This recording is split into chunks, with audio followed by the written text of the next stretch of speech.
You could have heard this episode 48 hours early on our Patreon, patreon.com/indieheadspodcast. By joining us for as low as $1 a month, you'll receive episodes early and gain access to our Discord server. All of our upcoming episodes will be up on our Patreon 48 hours before it hits our public podcast feeds. But if you're hearing this via our Patreon feed, we thank you so much for your support. We especially want to thank our Real Ones patrons, including Buchanan, Rob Marino, Grant McSpooky, Barely March, Jenna LaFleur, Dave Grohl, Darian Fisher, RXL RLD, Alec Richmanoff, Melissa Reddig, Lily Mikowski, Tony DiSerafino, Chris Wade, Selectric, David Colbert, Maze Farms, Bex, Georgia Mikowski, Noah Kurtz, Waffle113, Alex Bulovich, Alec Felder, Adam Edwards, Jackson Christ, Elizabeth, John O'Rourke, and Derek Pemberton. To become a Real One, consider supporting us with a $5 a month donation every month and get a shout out at the top of the pod. But anyways, though, enjoy the episode.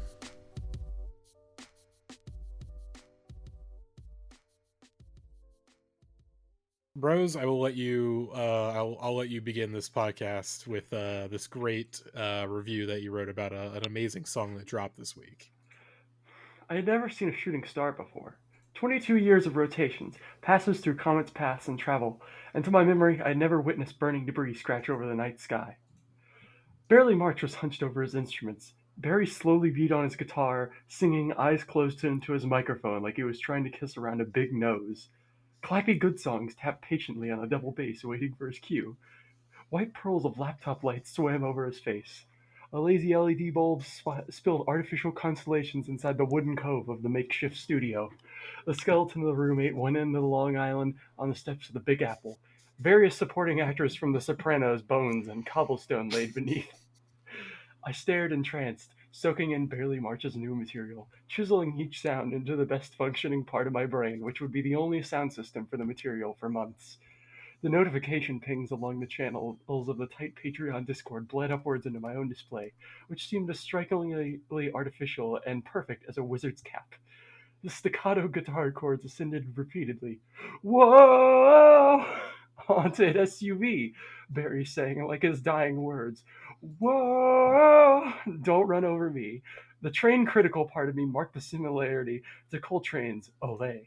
The human part of me wept in awe. The Italians surrounding me held their breath in communion, save for the drunken few shunting, "Veluto a coste!"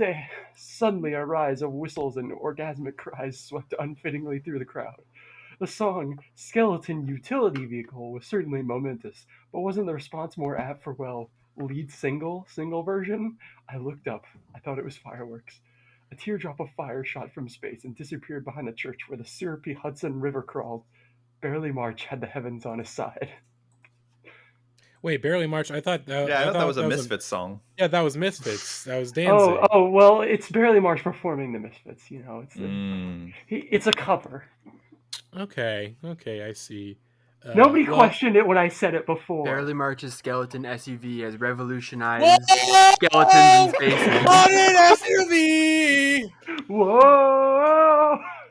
I'm scared. Sorry.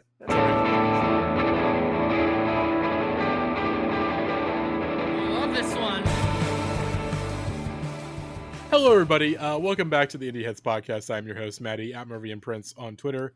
On this episode of the podcast, I am, of course, joined by Rose. Hey, howdy. I don't like the gaze of the man behind the wheel. We're joined by Jackie. Hello. Don't run over me. And we are joined by AJ. This black cherry bubbly got me feeling like the white Elon Musk. Oh boy.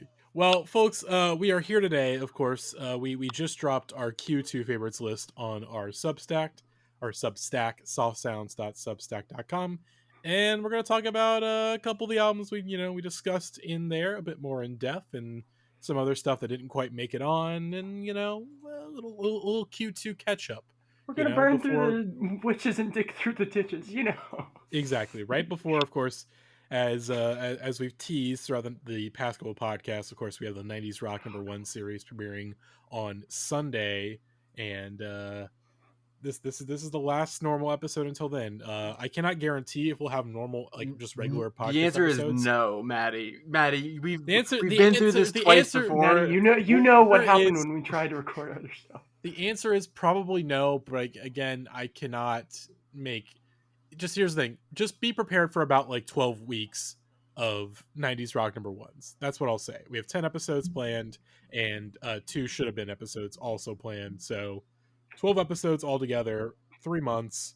Let's go back to the 90s, everybody. But before we go back into the 90s, of course, we had our last episode where Mr. Barely March gave us a wonderful butt rock playlist. But we're not talking butt rock here. We're talking normal cool people music, allegedly, according to blogs. But of course, we know what the real cool music is. This is shit for nerds and babies. But for the time being, we are nerds and babies. This is a good group of nerds and babies right here, is what I think. And we're gonna talk about some great music. I think this was like I've been saying all year, I think this has been a good year for music. But I think especially Q2 lived up to the hype that we kind of built up during the Q1 podcast. There were a lot of good releases this quarter, and we're going to talk about a lot of albums that I like today. There's not any album on this list that I am like actively anti. Yeah, like I said, Q1. I mean, Q1 notably, I didn't even like, besides like one wild card, I did not put anything at all in the Q1 piece, and I barely had anything to say. But this quarter again, I came back in a major way. One, because I restarted my radio show. I was allowed to go back in the air, so I was forced to reconsume new music again and get back to that swing. But number two, hey, a bunch of good, as Jackie said, a bunch of artists I was waiting for projects from finally dropped. So that's that. We have about I'd say a little under a dozen albums we're talking about, like 10 or 10, like probably less than 10, like regular ones we kind of want to discuss a little bit. Then probably we'll throw out some little shout outs towards the end. But to start off our Q2 catch up, it's the Armed Ultra Pop, the new album from the mysterious Detroit hardcore collective where everyone and no one is a member of the Armed, and they're all incredibly jacked. And anyone who's in the band is incredibly jacked. But Rose, you have been fighting super hardcore for this album. You've been in the trenches. You've been shouting it out whenever you can. So I'll open the floor to you on the Arms Ultra Pop. It is my favorite album of the year so far. I've been like stuck with that for a while. I was just like, before this year, I was like, surely there's gonna be better stuff, like Jay Brecky, and it's just like, nope, all hardcore. This is just a magnificent record that I really love. It's just like imagine just a bunch of people just pounding out guitars and making like nonstop hook fest for like half an hour. It's basically that. It is like hard to describe because it is so unique on its own. I don't know. I want to hear other voices because I've been like yelling about this thing for months. I think it's very good. I like it as a fan of the Armed and the fan of their music. It is not sticking with me in the way that Only Love did, but Only Love was also an album that like grew on me over time, because like when I first heard it, I wasn't as into super hardcore stuff as much as I am now, and so like over time, like that album grew on me. But I will say that I definitively think Only Love is a much better album than this album. Not by like a ton, but Only Love is clearly their best work for me, and this is, while I think really, really solid, just a little bit more forgettable. I don't know. Like there are a couple moments that have really stuck with me but they are all the moments that I like most, like All Futures and Iteration. Like songs like that do feel kind of like retreads of some of the stuff that I liked on Only Love, but then there's not the other stuff. I don't know. I like this album a lot. It's definitely not like in my top 10 of the year, but it's on the list. Like the thing about the Armed is that even when they are not like at the peak of their powers, IMO, they're still a lot more creative and fun and interesting than a lot of hardcore bands out there. And I reject the dumb hardcore people who are like, oh, this is a pitchfork hardcore, it's not real hardcore, whatever like dumb whiny babies were saying about this album. I think this album is good and I like it and I think it shreds. I just don't find myself returning to it like I do some of the other albums we're going to talk about today. We're just repeating the same discourse that we did a decade ago with Death Heaven. But for I was going to say, it's a real, every era has the sunbather it deserves. I I would agree that I think like Only Love is the record I'll return to more probably. I definitely dig what they're doing on Ultra Pop, and it's got a lot of very interesting ideas and patterns. I think that All Futures is certainly one of the best songs of the year. It came out Agreed. this year, right? It did. And yeah, very smart lead single for this record because it has the most momentum and the most drive to it. It's definitely like the most rhythmic and recognizably a song. There's like much more intense songs I feel like that have a little bit more drive on there. Like specifically, I was thinking of Masunaga Vapors. Yeah, I guess what I meant was like in terms of Just like appealing. lead single potential, I guess. Yeah, like outside of the hardcore freaks who are going to go nuts for this no matter what it is. All Futures is the one that gives a hint of a new direction or sort of like when I first heard All Futures, I was like, oh shit, this is a sort of poppier yet still very esoteric and off-putting sound for the Armed. So I'm interested to see that direction. And then the rest of this album kind of keeps driving through, what it is that they do. Turns out what it is that they do is very good. But I was sort of teased with the potential of a really aggressive new direction. To be fair, I think they did kind of do that in a way, but it's like not like it's more iterating on the like original sound that they had, and then just working out from there. Like I think probably the most bold step forward for them is Bad Selection towards the back end. Like that is one of my favorites on there because it's just so odd to throw it in at the back end like that. Yeah, Bad Selection is cool. I really like I actually would like the second two singles more, but that's just because they both scratch like the very particular itch that I really like the whole scope of Only Love, and I've learned to like all the different kind of modes that they operate in, but like the initial Armed tracks that really drew me to them originally were like Fortune's Daughter and Luxury Themes, and on this album I think the version of that is was it called Average Death. Average Death. That's exactly what I was gonna say. Yeah, the songs that sound like, what if you took an Interpol song and threw it into a hardcore hurricane? Like it's like got that kind of melodic post punk feel to it, but it's just completely being subsumed by all the really, really loud guitars. And I think that's like a very cool juxtaposition. And I think in general, like, yeah, this album it's not just like, oh, they trotted out Only Love again. Like it's doing different stuff. And I think for sure. It's very, it's very cool. The main thing I feel about it is just like it functions less as like a weird kind of like all over the place thing like Only Love does, because I still do really enjoy that, but this is more of like just a straight to the numbers hook fest. Like you can just kind of count the tracks as they go. They function in their very basic forms as like songs rather than like weird kind of sketches that they're throwing out that just show you like, hey, here's all the ideas we have. Yeah, it's a very well named album. On that's Jupiter. Ultra Pop. Yeah, like very, very much to the brand of what they set out to do. Yeah. There's no like insane stunner moments like On Jupiter, which is still one of the songs I'm just like, how does anyone make a song like that? On Jupiter goated. It's just it's the first guitar sound that sounds more like a helicopter than it does a riff. It's so it's cool. So nasty. I'm not going to dislike an album that has a song named after Metal Gear Solid 2 and a song named after Cowboy Bebop on it, and that's just a fact, Jack. True. They do seem to be tapped into a very specific type of culture there. Yeah, is the Armed Emo, the longest forum post in the history of r/Indieheads has been locked. Oh boy. But there was one more thing I was going to say, but I'll let Matty speak. I mean, here's the thing. I have two thoughts. One, when we talk about hardcore music, I constantly think about Jackie's "Hardcore Kids Be Like" tweet to Cam. Oh God, it's really the tweet that I should have on my tombstone. Like it's the one that I'm most proud of. In case any listeners at home aren't familiar, just in case you're not like keeping up on the intricacies of my Twitter account, but basically the tweet goes, the internet. Hardcore kids be like me. Well, I guess that is how they be like sweet.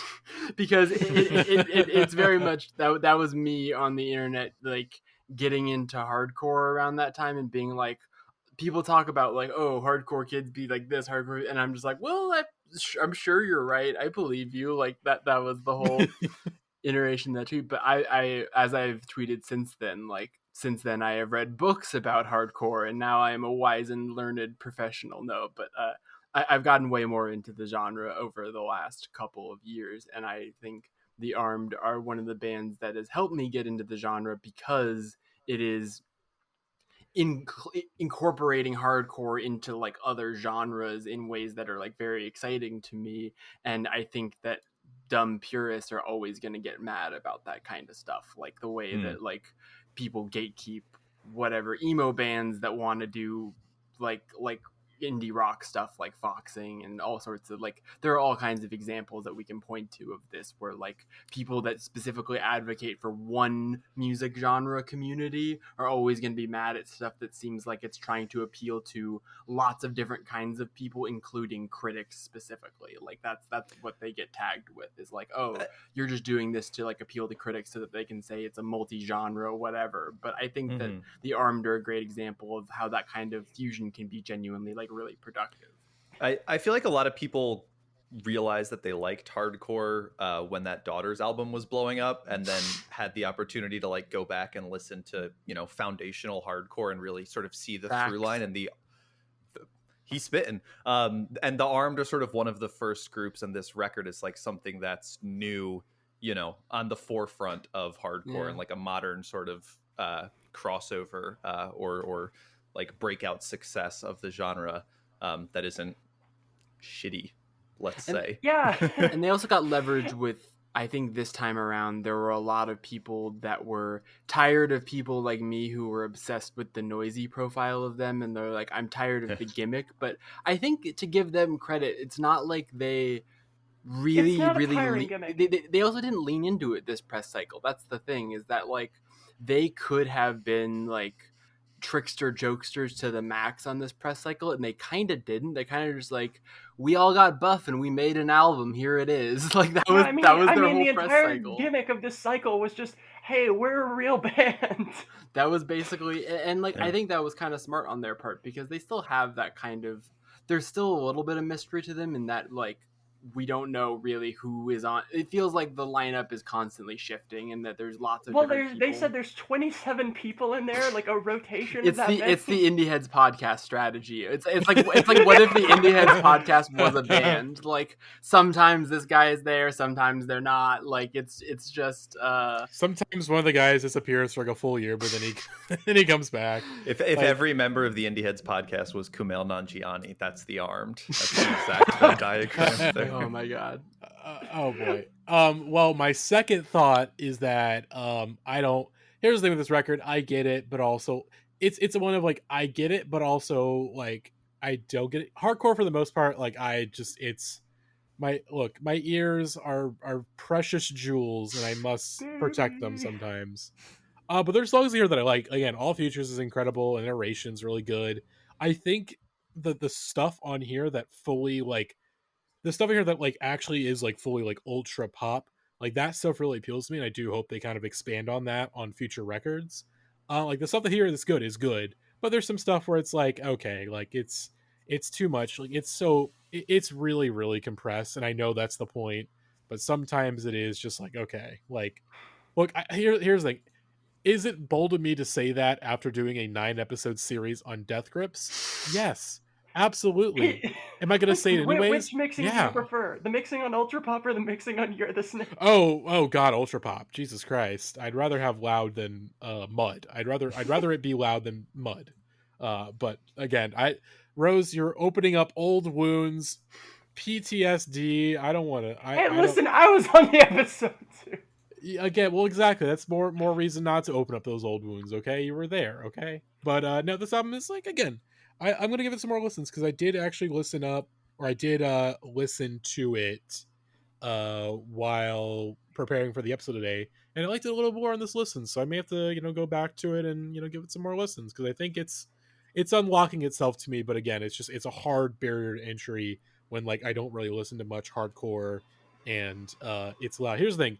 One of my favorite metal albums, and I don't listen to much metal, is Liturgy's The Ark Work, because the vocals are clean, all the horns sound like stuff off the Redeemer from Dean Blunt, and, it's a bunch of like MIDI electronic synth bullshit, And it's kind of sad that record did not really go over super well with critics and fans, because I think that record's incredible. That album's great. Yeah, I love that. I mean, I like her more recent stuff better, just because Which like I understand, that is which more blending it all together in a cohesive way, I think.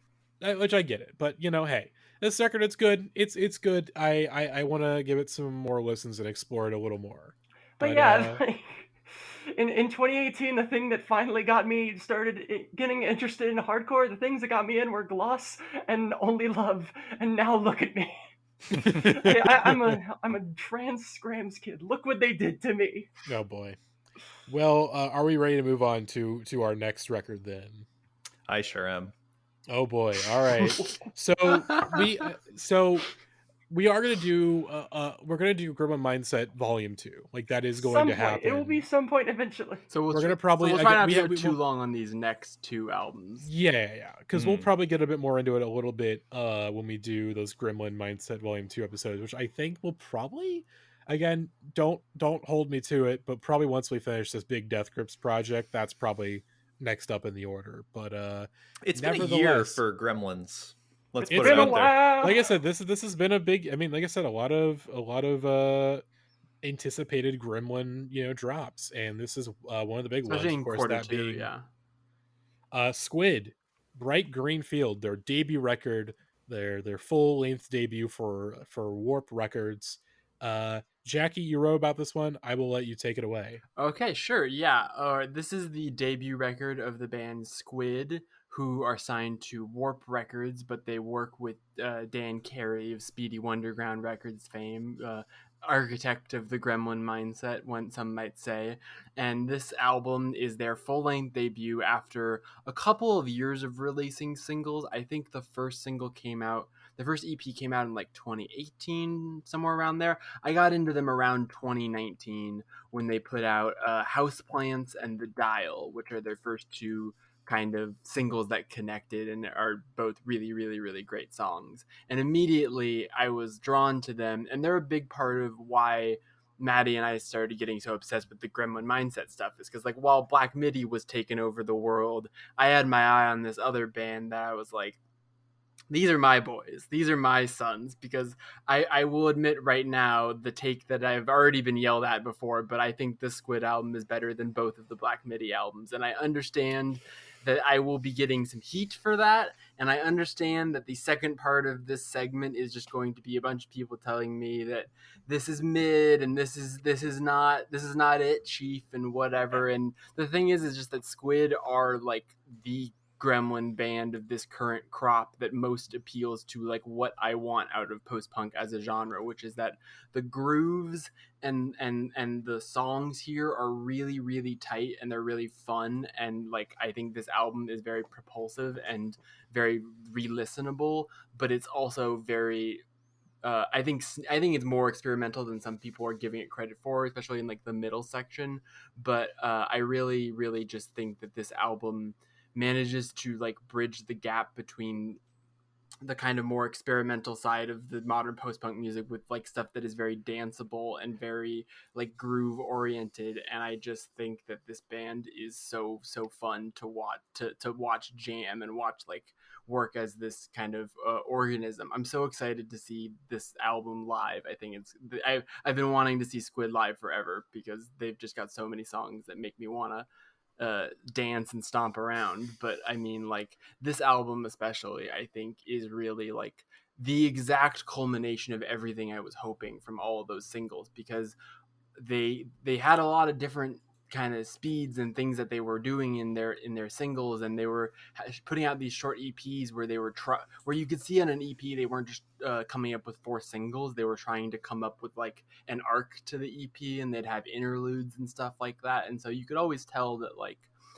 when they were going to do a full-length album that it was going to be something like this. It's very like conceptual and very kind of planned out. And I think the only thing that I've soured a tiny bit on this album is I kind of don't think the Boy Racers thing works with the ambient interlude, which I hate to admit, because on my first time around I was like, these guys are absolute madmen geniuses, and I think the interlude itself is cool. It just kind of kills the pacing of the album a little bit, because I think the first half of Boy Racers does such a good job of like continuing the forward momentum of narrator, and then the ambient interlude just kind of derails things until paddling starts. And I like the way that like the end of Boy Racers transitions into the start of paddling, but besides that, I think that idea was just exactly, it was Unga Pachka, in the words of Doughboy's podcast. It was exactly one too many experimental ideas that they kind of tacked on there that maybe didn't need to be there. But the thing is that the rest of the album, literally like outside of that 1 3-minute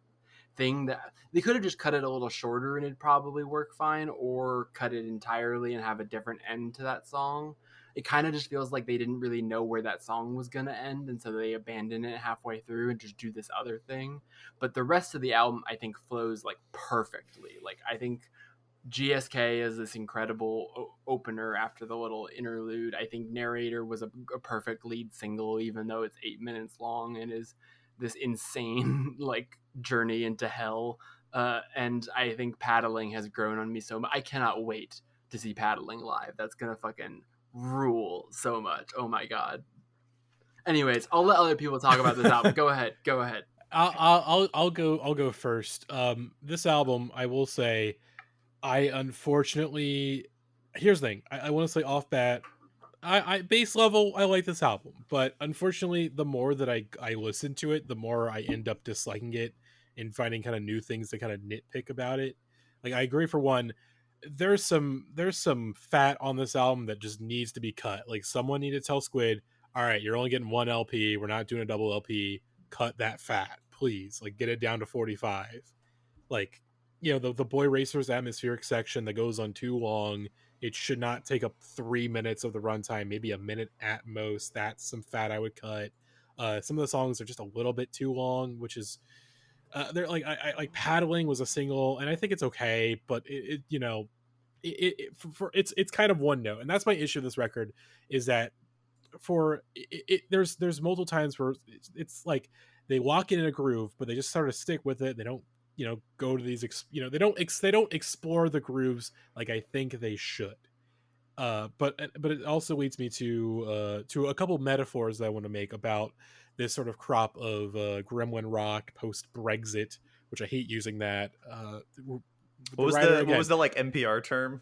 It was post Brexit, which, like, here's the thing, it's a good piece. That guy's a good writer. I think it's a good, like, summary of the scene, but also, you know, like, Matthew Perpetua, an enemy of the Indieheads podcast. For the time being, I want to say, so basically, if we're comparing these, so the big four of this year's releases for these like post Brexit, you know, gremlin British bands, I'd say the big four, big five, Shame, their record, the new Dry Cleaning album, Black Country Road, Squid, and then Black Midi, which we'll talk about next.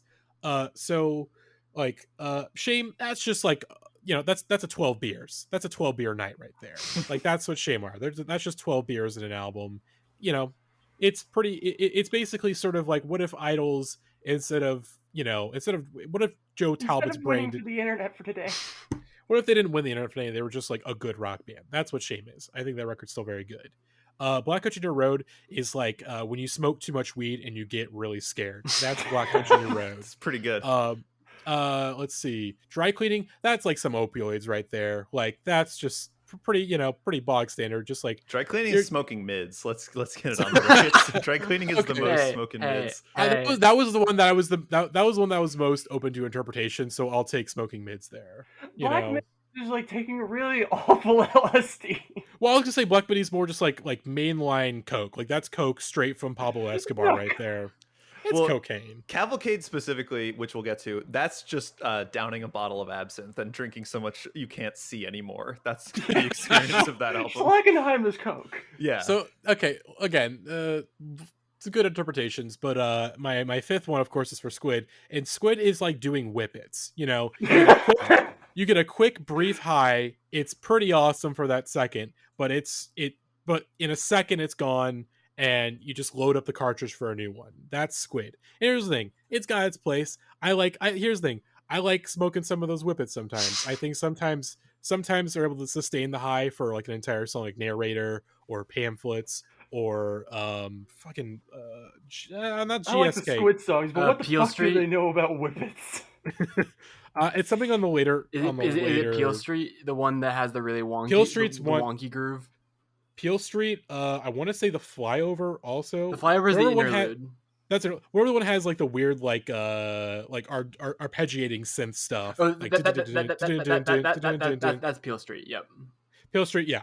Like I said, sometimes they're able to sustain the high for a while, but sometimes you have something like the Boy Racers or Paddling, or even to an extent documentary filmmaker, where it's just like, okay, like you got your whip it out early, you got the quick high, but now you just got to reload the cartridge and get a new one, and you can't. It's if you've watched that Steve-O documentary about like him getting sober, you'll know that whip it highs are it's bad, but but also you have someone like Gunna who will do whippets on Instagram Live. So what do I, whippets are a land of contrast. But like I said, I think this record's okay. I think it's okay. I'm excited to see them live. I think these songs will definitely translate better live than anything else. But again, I think it's a band that I appreciate them going for it, but also at the same time, it's just because you're on Warp Records doesn't mean you have to have like so many atmospheric sections and instrumental interludes. It's like you could just put out Danny Brown did a record on Warp. He didn't do any of that stuff. He just put out a great record. Yeah. I get what you mean. It's a good record. Squid's a band with a ton of upside. But again, I think of the big five that have come out this year from like the Gremlin mindset stuff, it's probably my least favorite. Ooh, wow. I think that and Dry Cleaning, it depends on the day. But the Dry Cleaning record has grown on me. We're not going to talk about it on this episode. But that record, I thought it was boring at first. It has grown on me. I think that record is good, but also they need to fire their guitarist and get someone who can do some really interesting stuff with the music. But I would put this album right in the middle of those five. I think the two, the two black bands are much better. And then at the bottom there, you have me throwing darts at the board labeled post-punk saying, I've had enough of this guy. It's a genre that should be, it's at its best when it's exciting and invigorating and it feels new. Well, moderation is a great way to put it, because like the worst thing that can happen on this Squid record is looking at it and going, it's 55 minutes long, brother. That's simply too much post-punk. And even the stretches where they have great ideas. I think this album opens really strong, like Jackie was saying, and all the way up through Documentary Filmmaker, which I think is a really underrated cut on here. I love that song. Rules. Agreed. And I think the writing on there is really strong. And that in and of itself is like almost, a decent record. You throw a closer on there, maybe something you want to keep from the back half, like Peel Street. But I think they kind of overshot it. Yeah, it's an overambitious record, which is not the only thing I want to fault it for, because I do think, sometimes it falls into the tropes of post-punk, modern post-punk as they were, which is why that Shame and the Dry Cleaning album, like, I listened to once and was just like, for music that should be so energetic and so invigorating, it feels like just kind of staring at the wallpaper. You can only listen to Parquet Courts so many times and be like, hey, he's going to shout the chorus here, and there's going to be a breakdown on the bridge, That's the hilarious thing, though, is that I am like, I don't get Parquet Courts, and yet for whatever reason when they're British I'm just like delicious. It's the unintelligible lyrics, and just like all of a sudden you've got to throw in just like this strange proper noun that I don't understand, talking about some sort of biscuit or a breakfast food I wasn't familiar with. And now we've entered, that's what really separates Gremlin rock from traditional post-punk, is just like this sort of nonsensical lyrics. But I think the Squid, I think the lyrics on this album in general are pretty good, and I think they do a good job. The argument I made on my write-up, which is how I personally feel, I mean, like, as someone who loves not by the book post-punk, because like I totally get what you mean of being like really bored of just like, we're gonna repeat the tropes and that's it and nothing else. And that's how I felt about like the first Shame album outside of a couple singles, not the new one. I think the new one does a good job of like taking their sound in a couple of new interesting directions. There's a couple of really great songs on that album, but like I get what you mean when you listen to a band like Fontaine's DC. I think is great, even though I liked that new album more than their others. Like most Fontaine DC's records I listen to, I'm just like, there's nothing really getting me excited here. This is just kind of repeating the basic outline of what I'm familiar with for this genre without giving me the kind of jolt of energy like you're talking about. But the thing is that this album, for being definitely a little too long, for like 51 of the 54 minutes, I am like locked in, fired up, hooting and hollering. Like, I listened to this album again on my way, driving all the way across LA for another one of my West LA like appointments, and I had just about enough time to listen to the whole record on my way over there because of traffic and side streets and what have you. And I was just jamming and bopping to the whole thing. And because even though I was saying like I really love that opening run of like GSK narrator, the first half of Boy Racers paddling, I think the side B is better than side A. I think the 1-2 combo of documentary filmmaker 2010 is like sneakily my favorite moment on the album, and not just because 2010 sounds like In Rainbows, but that doesn't hurt. But then I really love Peel Street. I think The Flyover is kind of an unnecessary interlude, but it's not bad. I really like Peel Street. I really like Global Groove, which even though it's a little more on the nose than like, I think they strike the exact right midsection between the Idols and the Black Midi schools of lyricism, where it's like not complete abstract nonsense. There's clearly like some stuff that they're talking about specifically, like themes and whatever, and you can get a little bit more of a sense of like what their politics are, but they're also not saying like Brexit is bad and we really need to stop it. Like it's still like pretty. They're not hitting that's Idols. Yes, exactly. Like they're not hitting. I went to the store today. I got a bunch of crisps. Made me think about Boris Johnson.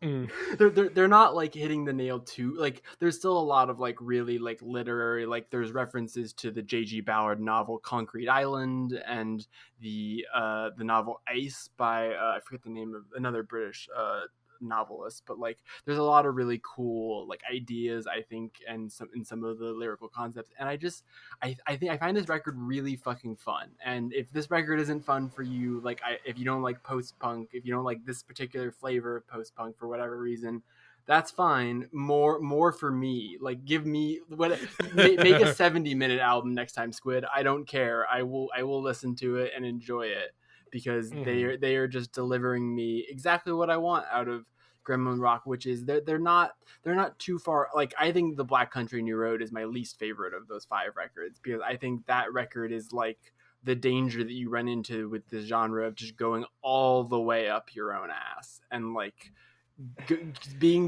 trying so hard to be esoteric that you just okay. I want to get entirely. Look, Jackie has never gotten too high and gotten scared. I pretend I do not. I disagree, Matty. That just could not be more incorrect. No, that's absolutely not true. That's absolutely not true. But I just want to say for the Squid record, one last thing is I didn't. Which I hate to nitpick on this record. I hate to nitpick. I think one reason why I think this album has a tough time and why I don't think it holds up on my re-listens is that Ollie, that's the front man drummer, which by the way, base level, I just want to give this compliment right off the bat. A drummer who sings, rare to see, love it when you see it. It's always crazy when people are able to pull that off. Like I think I saw Whitney in like 2016 and it was like, I don't understand how you're drumming and also singing. It's crazy. Nevertheless. Well, because they're making bad music. Hey, that first Whitney record is good. That first record is good. We are not litigating. We're not going to litigate that. But I will say, I think my issue with this album above all else is that the vocals, for the most part, are kind of one note throughout, like always constantly in this mode, where I think someone described it on Indieheads, on the Indieheads subreddit, saying that like it sounds like he's constantly jumping into like cold water, like ice cold water at all times. And that's the mode he's in. Here's the thing, for like sometimes for just single songs like Narrator, it fucking works. It's amazing. But when you're kind of in that mode for like a good portion of the runtime for this album, it gets a little tiring.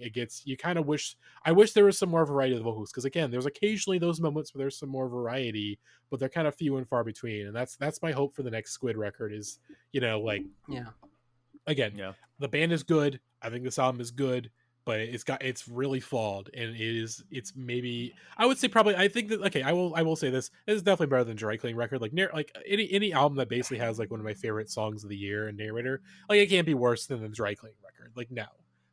But like again, band has a ton of potential. Excited to see them live, But again, just it is a young band still trying to figure stuff out, and but again, the potential upside is huge, and I'm very excited for what Squid does next. But didn't fully do it for me. I totally get people that are a little turned off by the vocals. In fact, that was when I was very, very curious to hear what Ivan thought about this album, because I love Yeah, no, we don't. I love asking we love Ivan, I love asking but Ivan whatever he thinks about the new post punk band. And when he texted me like Jackie like 1 minute into the album, I'm like, it's the vocals, isn't it? And he was like, yeah, it's the vocals. And I understand. I've grown very, very like accustomed to his particular flavor of yelling like a mix. I think their pronouns are. I think it's they them. They them. Oh, I didn't know that. But they like they remind me a lot of the front person of the B-52s. Like it's that very like exaggerated like cartoon character energy. But I don't know. It just for me it's. I think Which here's the thing, I get it. Like I said, we're about to. Maddie, I was about to say we're about to talk about Black Midi. You're a Jordy Greek fan, I want Maddie. to get my piece in on this album right now. Go ahead, Rose. So like all the other British post-punk bands for the most part, like they're really grouchy. Like to compare it to original post-punk, it's like all the goth bands, you know. Like this is the analogy. These guys are the Talking Heads equivalent. Like they're the weird ones who just immediately go for like that really like. I don't know, very hooky energy while still going kind of weird. What was that thread? I think like Bog Chaser had like David Byrne versus James Murphy. Let me see if I can find this thread because there's a lot of really great David Byrne. There's a lot of really good material in here, especially in the first half. Like I think the first half is definitely the stronger section. I think the Boy Racers thing isn't too indulgent, especially since it segues so well into paddling. Like it's generally very solid for the start, and then the second half kind of loses me a little bit, but it's all right. We should move on though. I wish this album was weirder, to be honest. Yeah, like I think it's their biggest I think they're going as indulgent as they can, but it's not indulgent enough somehow. Again, like I said, I agree, but again, I think again, much like our next record. Yeah, Black I was gonna say like it's hard to talk about indulgent when you get to this next. For a band whose debut was already very indulgent, their follow up is somehow even more. And of course, Black Midi's Cavalcade, their second album, and their first as for the time being, a trio of Jordy Greep, Cameron Picton, and Morgan Simpson. Again, as Matt was not a part of the sessions for this album, who was their guitarist, mental health issues again, but I think he'll be on their tour coming up. So, Matt, I just want to say off bat, Matt, we miss you. Can't wait to see you back in the band.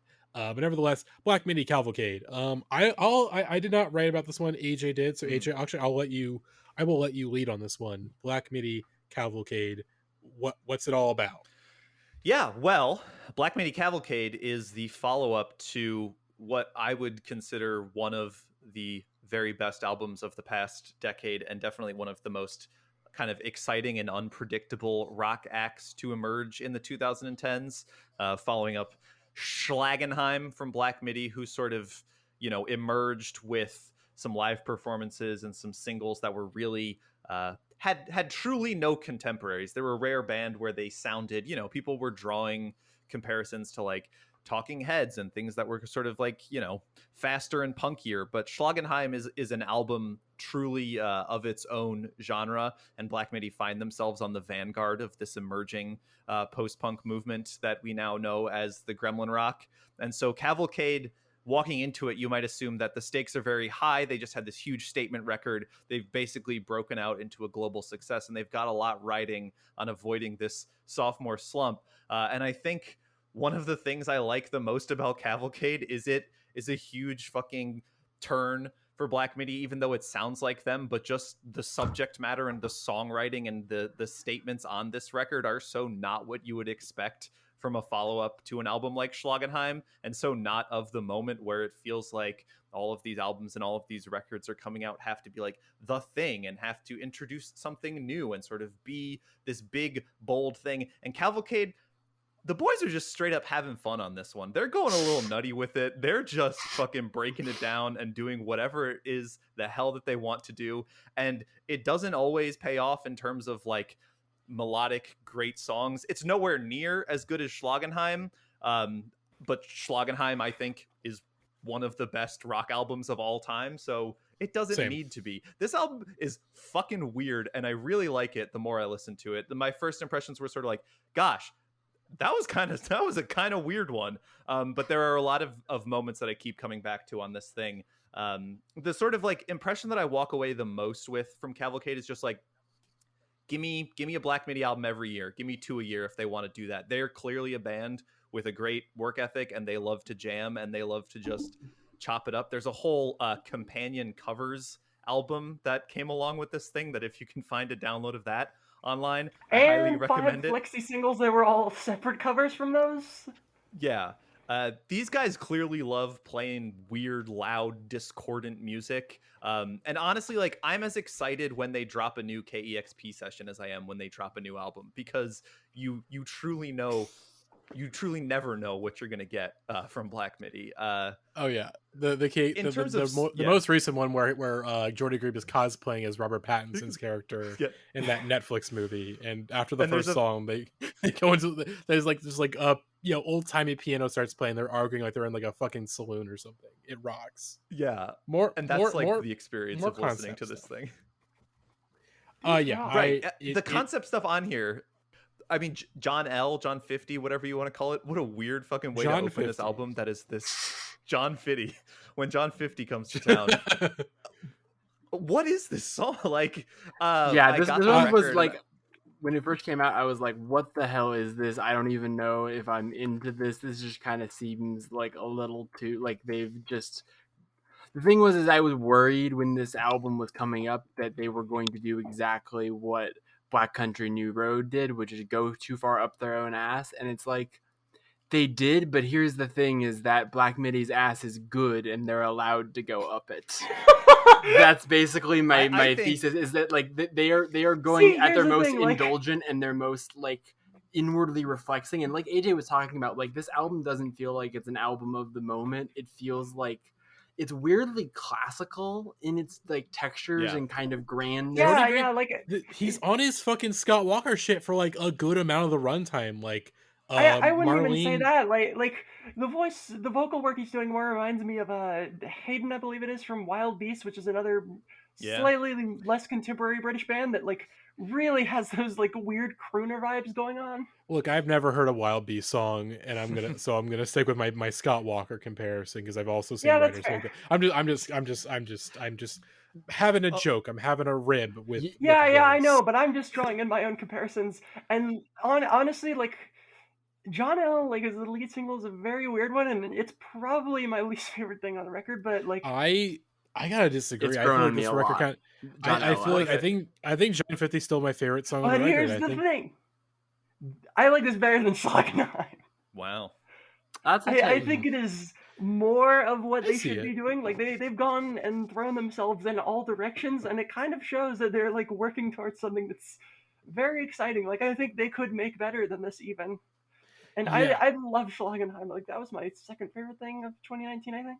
Mm-hmm. I think the most notable thing about Cavalcade, obviously, is the fact that, for one, this was a record that was made in quarantine, and so, of course, the usual method of Black Midi songwriting was born out of jam sessions. Well, to be fair, they wrote most of these songs before that. Well, I will say there's a good amount of the songs that were written, or at least the pieces were from those jams. But the end does say that a lot of this album was written, kind of isolated, and sort of were the first time they were like just writing songs and then kind of bringing them to the group and then sort of going from there.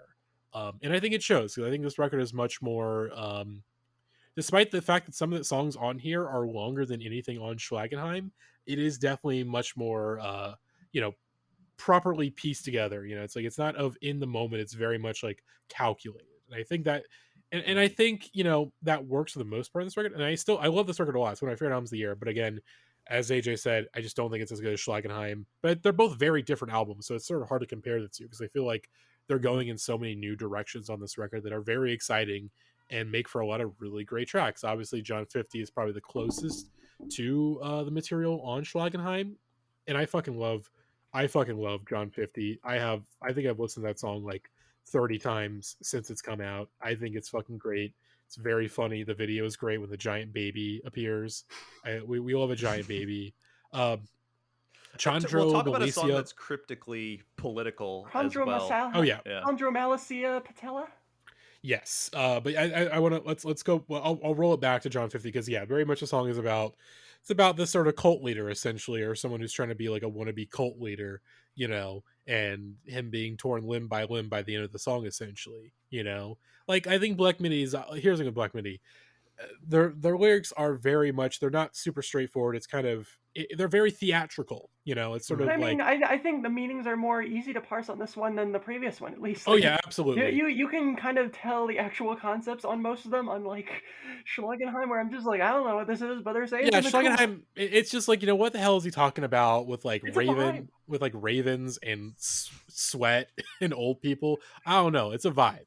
But no, this record is a bit of like lyrically easier to parse, but instrumentally a little more. It doesn't have that like the immediate highs of Schlagenheim are not present on this record as much, and I do mean, think I that makes for a disagree to some rewarding extent listen. because, like, Well, here's the thing. I said you know how I know- hard I know- the I- endings, the last 2 minutes of Malicia Patella go. Like, Look, they do. Well, here's the thing. I said that that it doesn't have as many contact highs. There's still plenty of contact highs on here. Like like John 50, obviously Chandro Milicia Patella, which the beginning sounds like an early 90s, like it sounds like something that could be on like Blood Sugar Sex Magic, like that beginning part where like the guitars jamming and stuff, and like the before guitars Anthony Kiedis comes in and ruins before it. Anthony Keys comes in with it. But then of course it has like one notable thing is that this record it is a very collaborative record. Despite losing a member, they've sort of added a hell of a lot more contributors. There's a lot of horn sections and there's some more string stuff, and like as I said, like Marlene Dietrich and Ascending Forth sound like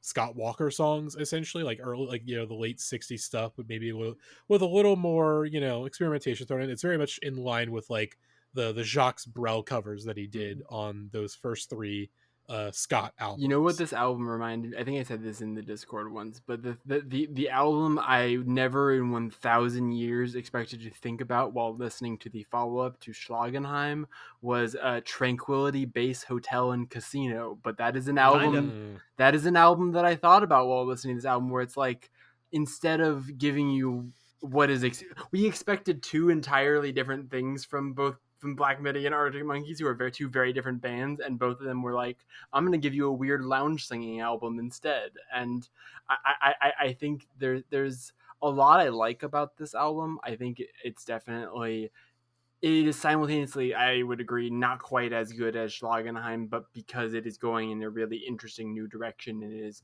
doing it really, really well, I'm not going to be nearly as nitpicky as I am with a band that comes up with a follow-up that's like repeating the same formula but not as well. Like, they're trying so much new stuff here that like I was willing to give it more time, and I've found that it grew on me over time. Like I John 50 specifically has grown on me a lot, just because I think that kind of hook is weirdly catchy in its own way, the John 50 repeated thing. And I really like the lyric where it says, the gargling non-song whips throng into frenzy, and echoes of his crooning now cease to be heard. Like I love calling it, like, they're describing what's happening in the gargling non-song. That's what John L is. It's like this this haunted thing. But there's also like you're saying, like something so much more traditional and classical about this album at the same time, not only in the vocals, but like in the very like you're saying, theatrical presentation has always been part of their vocal presentation, but like the instrumental is so theatrical. Like, this is fucking Looney Tunes music. Like, it is like, it's like those scenes with cartoon orchestras where like Bugs Bunny is like trying to play the piano and something's coming up in the way constantly. Yes, exactly. that is what this feels like. Like they even have those little flourishes where like one little instrument will play and then just the entire band comes crashing down on them, like on a Hogwash and Boulder Dash, where there's that one little like clarinet. It's like going do, and then just just everyone comes crashing in at once. Big Looney Tunes vibes throughout, for sure. You walk out of Schlagenheim and you're like, this is a sort of frenetic, angry little guitar band of just some perverted little British teenagers. This is a band that sounds like they're having so much fun. Yeah, and then on Cavalcade, they give you this weirdly sprawling symphonic suite where all of the songs sound as if they were written by candlelight, and it's this cryptic, like the thing. It's more like that. They're just prog guys now. They're just like prog guys now, but it is more like that spoken word ambient instrumental thing they put out on Bandcamp than it is like Schlagenheim, and I kind of respect them for doing that, because this thing's fucking weird, if I hadn't said it already yet. It's kind of doing all parts of their sound in a weird way. Like, you got the slow ones. Like, Slow especially is maybe my favorite song they've ever done. It's just like so, like, I don't know the word I'm looking for. Like kind of majestic, but also just like reserved in the way that it uses a lot of its scale. Like, especially when like when they choose the way they choose to layer it individually in different parts, like taking it up and down in the overall volume while still giving you those moments that really excite you. And then there's songs where they're just like going full hog, like Dethroned, where it's just like full guitars all the way for the entire song. Yeah, I mean, this is, again, it's a great record. Like, I think this is a great record, and it's one that I'm very intrigued to see how it translates live. That's what I'm most intrigued by, and also the fact that, here's the thing, as AJ, or was it AJ or Jackie, this is a band that I hope puts out a record every single year, every year and a half. They got the work ethic. They're already like working on LP3. Yeah, like he's been talking about that on his his the film of the year, the Greek business mindset streams. Oh my god! Yeah, he's like teasing a new album for this fall or something like that, and I'm sure he's just taking the piss, as those Brits like to do. But if they do it, we were talking about with Death Grips is it's like there are some bands that start dropping like every 3 months just because they're like desperately trying to keep your attention, and there are some bands where it's like you guys seem to just create so effortlessly at this particular point in your career that you genuinely have enough material to drop every 6 months. Like, Death Grips wasn't stretching to get to those 2 a year drops. Like they had the Money Store on their hard drive, and then they had No Love Deep Web just lying around on top of that. Like that's how productive they were during that period. And I feel like Black Midi is in a similar space where like they put out a covers compilation, they put out this album, and they could put out an album tomorrow that could be a third weird direction that we hadn't even considered, and I would believe it. Like I as much as this album is not like one of my absolute favorites of the year, like I said that I enjoyed the Squid album more, because even though like obviously the Squid album is way more basic than this is, but like also I don't foresee myself throwing Cavalcade on in the grocery store or like on my way to work. But like the Squid album, I feel like really I like listening to it on walks and runs, and I like listening to it on commutes and things, and I feel like it's just like integrated into my kind of day-to-day listening habits in a much more easy way, because it's got a lot of like hooks and grooves to dance to, and this is not trying to fit into that box at all. In fact, it is as far from that box as possible, which I really, really, really admire about it. But I also think that kind of insular nature can have its limits in terms of how far it's been, because I think Black Midi is a band that has transcended just being a band for weird little guitar freaks like us. Like, I think they are like, I know lots of people that don't listen to all of this post-punk crap that are tuned into Black Midi after Schlagenheim, because they were like, that album was really cool and different, and I want to see what this group does next. And I think we're all in agreement that like the future of Black Midi, that Greep's in big business, baby. He's wearing the suits. The stocks are going up. Oh my god! I want to say before we move on to the next record, because we have a lot to get to when we're like an hour in. I just want to say all the press photos are great. Greep in the suits, and then everyone else just like wearing like. Again, it's I love take the your dentist office one. The dentist office. It's they're trying out different outfits. They're doing different jobs. There's sometimes they're chefs, sometimes they're firemen, sometimes they are dentists. Let those boys cook. Let those boys cook. It is a good record. And speaking of good records, our next album we're talking about is Spirit of the Beehive's Entertainment Death, an early Q2 highlight for me. And I'll lead off because I wrote about this one. I'll see y'all in 10 minutes when you're done talking about this one. Fair. No, this record. So Jackie was. I want to thank Jackie, because Jackie was very adamant about being like, give this record a chance. And I'm glad I did, because I would say this is maybe my album of the year so far. I think it's kind of a toss up between this and Dean Blunt's Black Metal 2, which I also talked about. But Black Metal 2 discussion, we'll table that for the time being, because again, I think maybe me and AJ are the only ones who have dug into that record and can speak on it. But I wanna again, I've got boys in the background I want to let cook on that record. So that's all I'll say. But this record, I'm glad I gave it more time, because I feel like the more that I listen to it, the more I really love this record. It is just one of the most fun, adventurous rock records I've heard in some time, Mm-hmm. and in ways that, where Black Midi is obviously also very adventurous, but I feel like with Black Midi there is occasionally, a kind of a disconnect, where it's very much like sometimes it's hard to emotionally tether yourself to there. It's all about the thrills and the chills.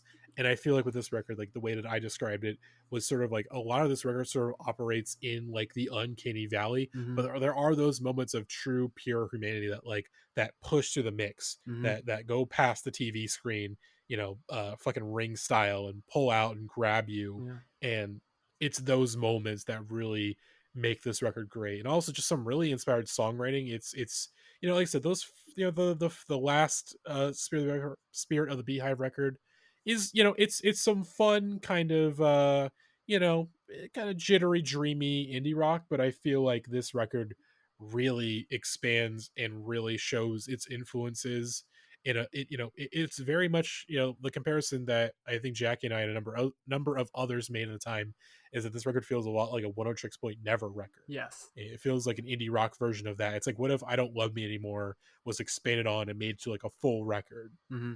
It I think it's incredible. I think, like I said, the first two tracks are fucking amazing. That the way, just the noise and the death, and just especially the end of the second track where he's just yelling, "I'll be your friend," just frenetically, like just grabs you. And there's so many moments of just inspired and all, all inspiring songwriting that just, I fucking love this record so much. I agree. I was very, I believe actually this album came like right before we did the Q1 podcast we did, and I think I said on that episode, like, I was having difficulty preparing for that episode because I was just fully obsessed with this. Like, this album latched its hooks into me right away from listen one, and has I kept with me since. Which I was like Matty, like I listened to Hypnic Jerks and I liked it, but it didn't really like grab me. There was like something all over the place about it that made it hard to like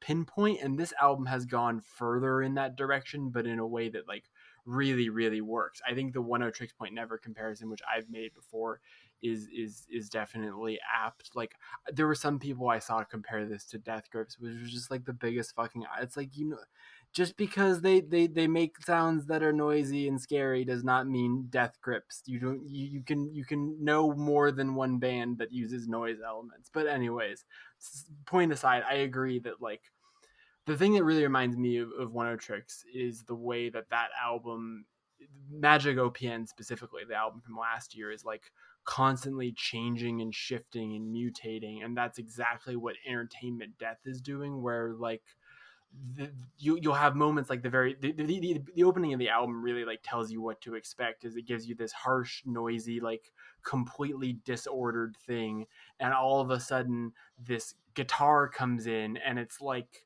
the chaos just snaps into place. But that brief moment of like clarity where you can see through the chaos only lasts for a moment. It's this fleeting thing that this album manages to constantly deliver you these sugar high like indie rock songwriting moments that, like Maddie's saying, like totally like give you like what you want out of like great indie pop music. But also those pleasures never last for longer than 30 seconds before it either gives way into another idea, or whether like the song feels like it starts to fall apart. And like, I think you described this album as like nostalgia eating itself, and I kind of love how this record reminds me of so many other records and bands from the last 10 years of indie rock, but feels like they've all been fed into someone's like dreams and subconscious, and all these different influences are like floating around. Like there are moments, and I think that kind of is helped by the fact that Spirit of the Beehive is this very chameleonic band where they not only have a lot of different strengths and a lot of members that contribute different things, but they have like different vocalists who also sound different from song to song. Like on Give Up Your Life, he sounds kind of like Alex G, but then on It Might Take Some Time, specifically the second half of It Might Take Some Time, he reminds me a lot of Julian Casablancas, weirdly. And that sounds a lot like a Strokes song, the way he sings that. It might take some time. Like, it's very Julian. But then there's also like Wrong Circle, which sounds like their version of like a Postal Service song. Like all of these, and they also, the other record this reminds me a lot of is a Little Dark Age by MGMT. I think like the kind of mix of psychedelia and pop music and kind of a lot of the textures are really similar, and some of the themes about the way it's dealing with like modern life and like the way that the internet is affecting us and all that stuff. But I think this record is like way more experimental than Little Dark Age is, and is way more like out there and genuinely like the freak out moments on this album are genuinely freaky. Like There's Nothing You Can't Do and I Suck the Devil's Cock, which is just making I Suck the Devil's Cock a single is just one of the most inspired moments of a band being on their bullshit this year. Because even though it's like not even one of my favorite songs on the record, I just have to respect them making a almost 7-minute long incredibly off-putting song called I Suck the Devil's Cock, their second single for this album. Behind the Server is Immense, which is like a perfect single. Yeah, like again, I Suck the Devil's Cock is just this it's I think it was the third single before they dropped the record. And it's this multi-part suite essentially, Yeah, that goes to all these different places. In some ways, it feels like a condensed version of the entire record at certain points. But no, there's so many, like I said, just so many like great moments that's just sort of hard, like the moment in Give Up Your Life where like the bass really kicks in towards like a minute and a half in. Obviously the transition between Entertainment and There's Nothing You Can't Do. The Server is Immersed. The part where just everything comes together, it's a great groove. And oh my god, the flow is really good too. Like that this album could feel so meandering if it weren't for the fact that like, especially the way this I think of this album is like there's the opening and the ending, which are the first two songs and the last two songs. Like Entertainment and There's Nothing You Can't Do are like the way the album introduces you, and then the outro of I Suck the Devil's Cock into Death. And then that whole 3 through 9 run is like the real meat of the album, and essentially acts as this one kind of suite where every single song has not only one really good idea, but like a couple of different good ideas that kind of blur into each other, and one will start and one will end, or like a song will be going somewhere and then all of a sudden like it just blossoms into this other thing that it becomes all of a sudden, and like one vocalist will drop out and the other one will come in, and it just feels so alive and so like you're saying, uncanny valley is the right word. Like there's something off-putting and comforting about it throughout, and it really manages to exist in that weird uncanny valley without being like off-putting as a listen. Like I am really obsessed with this album, and I really like thinking about it and talking about it, but it's not like some of these esoteric indie critic bait albums where it's like, oh, I've got to really talk myself into liking it by adding all this. There's like a lot of like genuine like pleasures to be had on this album. And I think from my very first listen, like even though I didn't grasp it fully right away, there were so many things that jumped out to me. I was like, oh, I like that part. I like that hook. I like that guitar moment. And like Matty's saying, like those things are really memorable and they stick with you, and it makes you want to keep coming back to this record, which is only 36 minutes. You can power through it pretty quickly. Lean. It's a lean record, and I appreciate that a lot.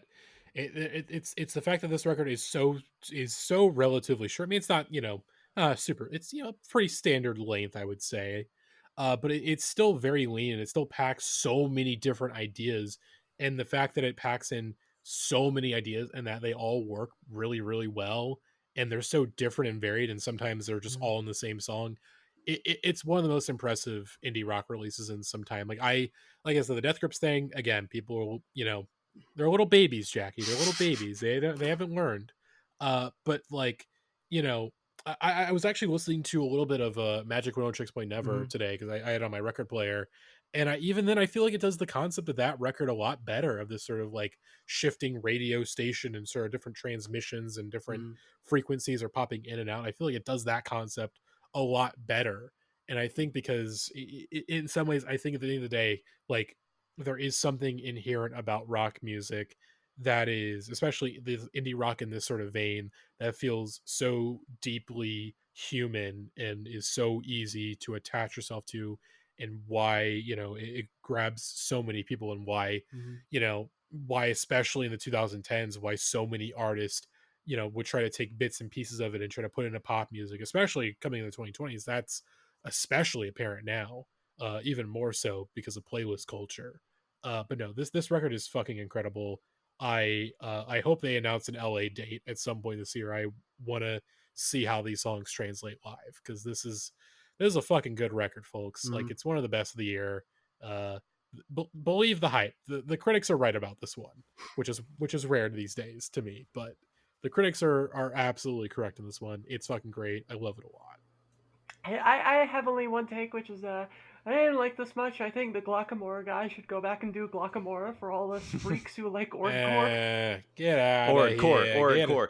Look, Ordcore. Spirit of the Beehive have been, I don't know, an emo adjacent band for a while that people have been saying. They've got like an absolute classic, an absolute stunner in them for a while. I thought Pleasure Suck was really great when that album came out. And then Hypnic Jerks I liked, but people were I saw the same sort of consensus as like, this is one of the best like records. This is really slept on. This band's going to come out with a real stunner. And then Entertainment Death feels like people cashed in on that. And I'm not sure it was the right moment. I really like this album.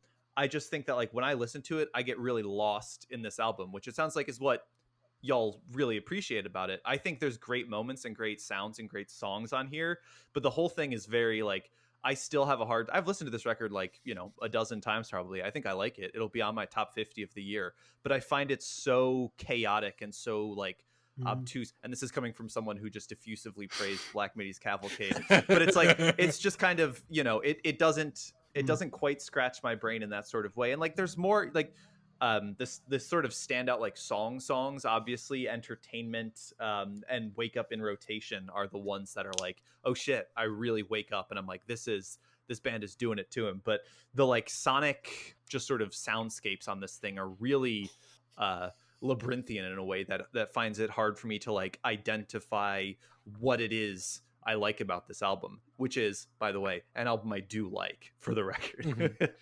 I guess I get it, and I feel like I want to say, I feel like your criticism for this album is kind of how I feel about Cavalcade, where I feel like Cavalcade is a record that I like a lot, but also I find it kind of hard to like really dig in. It feels like it's this big labyrinth, where I feel like it's the band doing, here's the thing, big Scott Walker fan. I appreciate any band that really hones in on that influence, but also it kind of feels like it's a bit I'm not being fully let in on. Whereas I feel like this album, where I feel like Entertainment Death is just so sincere in its intentions and so sincere in how its lyrics and just its emotional core, that also this record, they thankfully didn't make a big deal of it sort of in the press, but this was a record that was made essentially in quarantine. This is like, okay, we don't have, I think the band had like 5 members before this.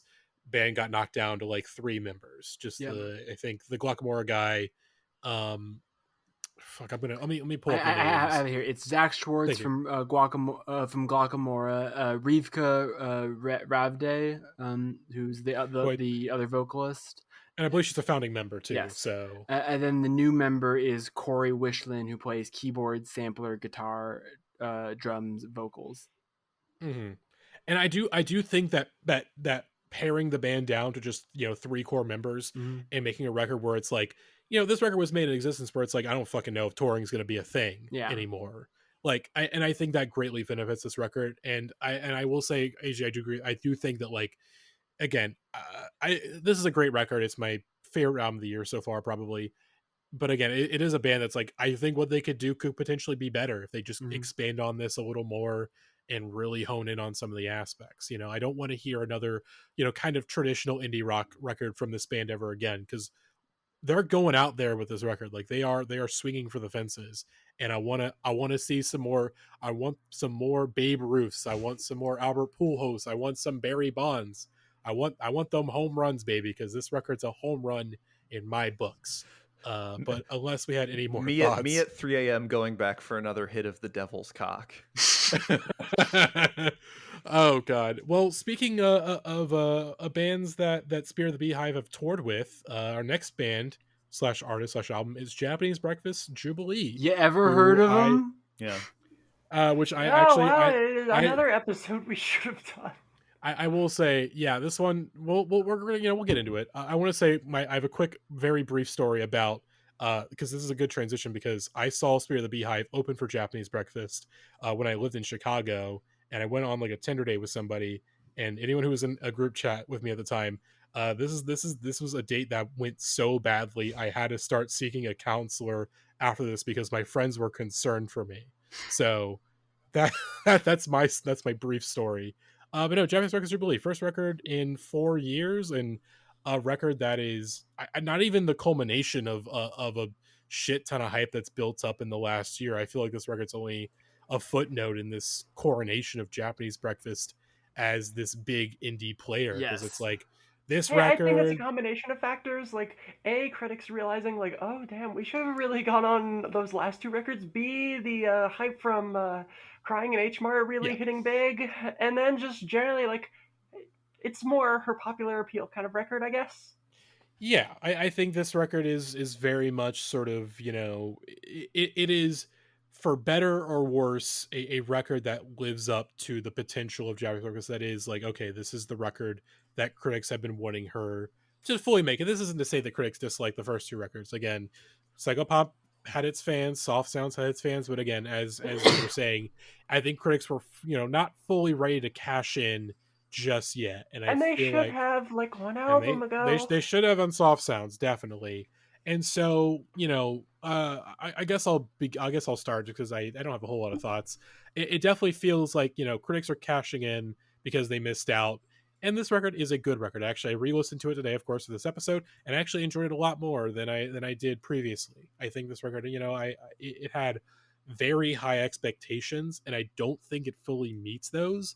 But what's good on this record is very, very good. Mm-hmm. And it is, yeah, you gotta be happy for Michelle, like having this fucking incredible landmark year, and the fact that like she's about to be on tour for like the next 6 months, like, And then start working on a movie immediately. Like, yeah, yeah. just really normal itinerary there. Yeah, the again, if you could find her tour dates, she's probably playing a show near you. Like, Or you live in two. bumfuck, Yeah. but you live in bumfuck Iowa, she's probably playing a show near you. Like, her tour itinerary is insane, but that's besides the point. But no, this record is very, very good. I think there's a lot of stuff to like on this record. I do like some of the new directions she kind of goes in. I think obviously Be Sweet, that's a great lead single. I think the fact that like basically like one of the last official release songs, well, I think it's like last two, was like that bumper EP, and then like the Tears for Fears cover. I feel like those are two very good setups for Be Sweet, of this, kind of like just classic indie song, essentially. Like these, like Wild Nothing on helping out on some of the production boards with it. Mm-hmm. Sounds great. I think Wild Nothing as a songwriter has kind of not a good songwriter at this point, but a good curator of sounds. Mm-hmm. And I think, because I think B Sweet sounds incredible, and I think he adds a lot to it. But of course, obviously, it's mostly Michelle. Michelle just is, fully on her shit for a lot of this record. Because I think one thing about this record that I really like is it's a very diverse record. It goes in a lot of different places, but doesn't rubber band you all over the place. But it definitely, like, you have a bit of a fun. You have a bit. It's like, you're speed dating a little bit with this record. It kind of feels. I think my biggest criticism of it is also why I think it is so why it's being received the way it is. It feels more like a sort of like resume for Michelle, and why she's cool and good and fun, and you should get into her music. You know what I mean? Like, it's like, here is me showing off like a variety of my other pitches in my arsenal that I haven't shown you before. And I agree with you. Like, the versatility of this record is its strength, especially in the first half, which is the more upbeat poppy half of it with Paprika, Be Sweet, Kokomo, and Slide Tackle. I think that four suite of songs is really, really, really, really great, and I think it transitions very well into Posing into Bondage, which is like a great second single and the great moment where the kind of pain comes in. I think my other big issue with it, though, is that I feel like this record tries to do a similar sort of structure as Soft Sounds does, where it's like, okay, here's this opening part where a lot of the singles are and a lot of the more kind of easygoing songs are, and as the track list progresses, so does the pain.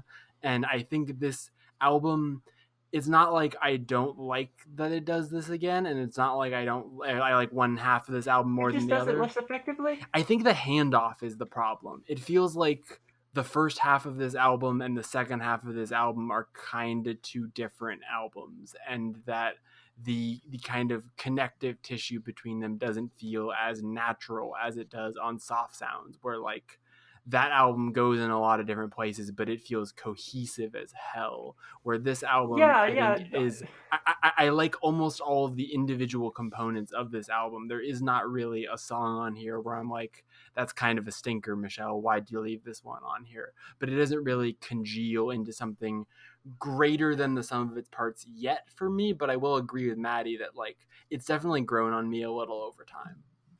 I think what threw me off about this album at first is that, you know, as someone who's incredibly too invested in the have cashed in all my Japanese breakfast stock, that it wasn't this big expansive, you know, evolution that we've been tracking in her career from, you know, Psychopomp to Soft Sounds and all of the other things she's done. Like, she's been exploring her sound and like is always just coming up with new stuff. I remember hearing Diving Woman for the first time live and being like, what the fuck is going on here? I like wherever this is headed, right? And then, you know, Soft Sounds being this dark, atmospheric kind of odyssey through all of these different genres after Psychopomp being such a, you know, direct hit of an album.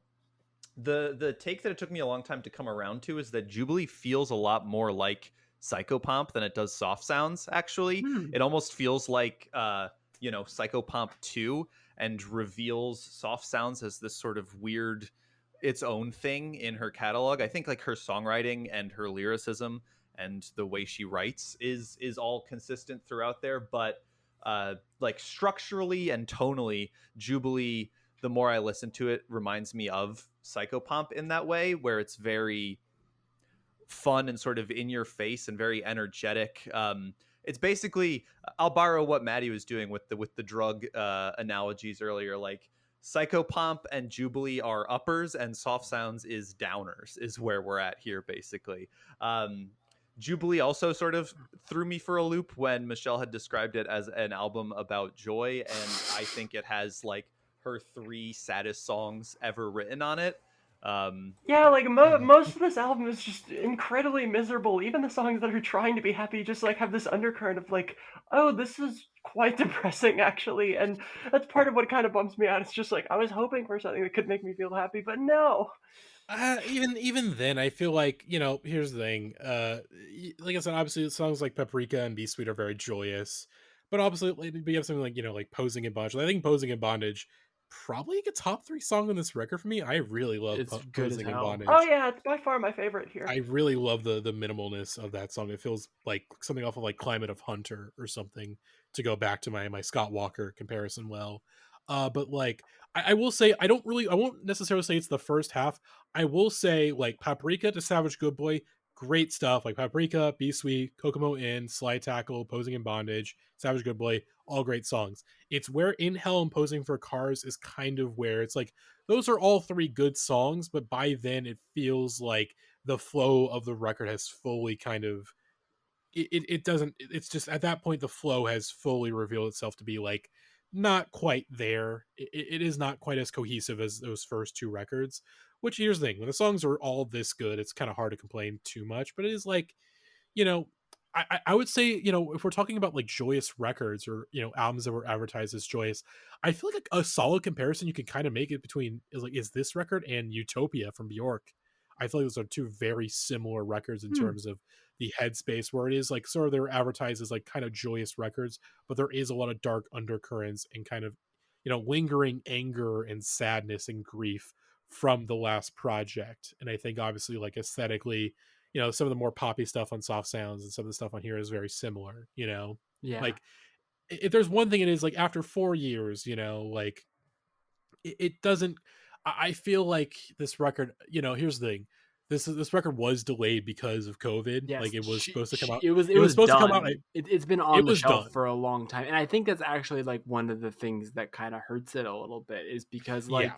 because it's now been 4 years and all of quarantine, which felt like 4 years, and so like now it's like, and also because it's coming with so much fanfare that I think a lot of us Japanese breakfast like fans who have been fans for a while were like, we want this to be the one. And I think if we had gotten this record like right, if pandemic had never happened and we just got this record like on the timetable that we were Like this time supposed to, like this time last year, I think as close. we would be probably more positive. I mean, I'm not super negative on this. I think this album Yeah, is no, good. I still like this record. I think it's I don't hate it, but as- it's like, to me, it is definitely the least of their catalog by far. I would say I think I just feel a little more, as you were saying, Matty, as you're kind of saying, Rose, a little more disconnected from it, where my reaction is less like this is the album for me and I will protect it with my life. It's more to tribute the late great Jessica Walters. Good for her. You know, that's like my review of this album. Is I'm just like, Yeah, like I'm happy for Michelle. She deserves the world and should get like everything possible. like It's if a she fucking victory lap for sure. if the victory lap / cash out album, it could have been like 100 times more crass and like blunt about it than this record is, and she could have gotten away with it, and I still would be like, good for her. And I think this album strikes a really perfect balance of like, this record definitely feels of a piece with the rest of her career, like you were talking about with like, I mean, this is her joy record sonically. It's just that like her lyric writing is just, it is what it is. Like she has this kind of blunt intimacy that just, and I mean, I think the comparison to Psychopomp is good, because the thing about Psychopomp is that when I was first introduced to that album, I was like, oh, this is really fun, catchy indie rock record. I'm really getting to love this record. And then all of a sudden I'm like, wait, let me read about what this album is like about and what her personal background is, and then let me read the lyrics again. Oh god, no. Oh no. Pain.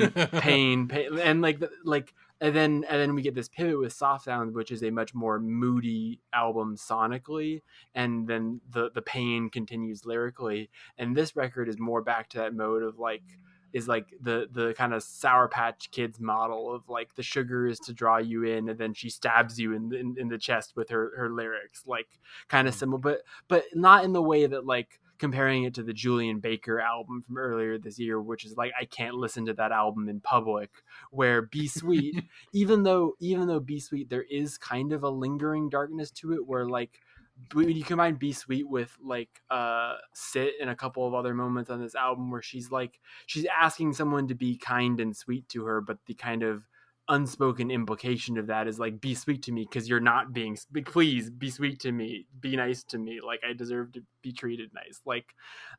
But the thing is that the kind of bummer undertones of this album aren't so much that you can't like, that it can't be enjoyed as popular music. Like I tweeted this, but when I went to go pick up my copy of Crying in H Mart, I went across the street to a Target to like go pick up some other stuff, and they were fucking playing Be Sweet in Target, and I was just like, she's going Jimmy Fallon big. It's happening. It's really happening right before our eyes, and no one deserves it.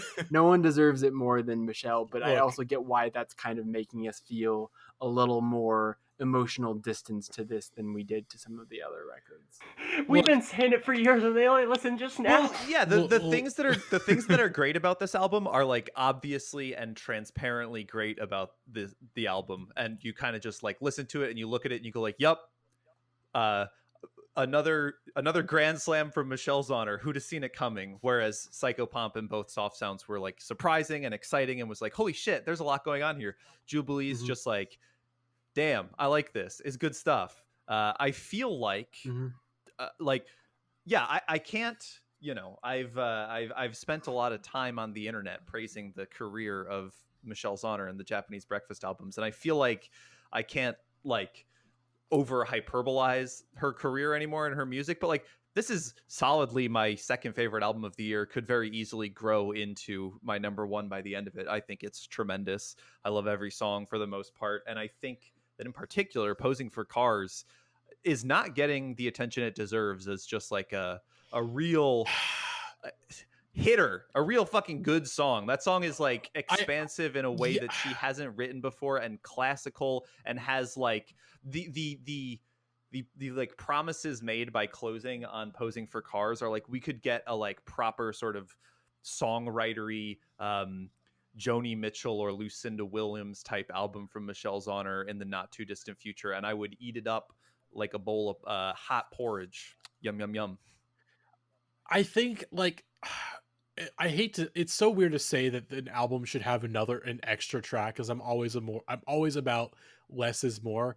But again, as I said, I feel like this album just had like one more song to kind of like help out the flow. I feel like Posing for Cars would hit so much more, because in isolation, Posing for Cars is great. It's this epic outro. The fucking guitar solo at the end is amazing. Like this album shreds too. The guitars on here fucking rule. Yeah. Oh, there's some really, really great. I love the like disco-y guitars on Slide Tackle, and the kind of Slide Tackle is maybe my. It's I so think good. Slide Tackle is my favorite non-single on the album. I think that song is fucking great. Great percussion too, as always. I also really like Paprika and Kokomo, Indiana a lot.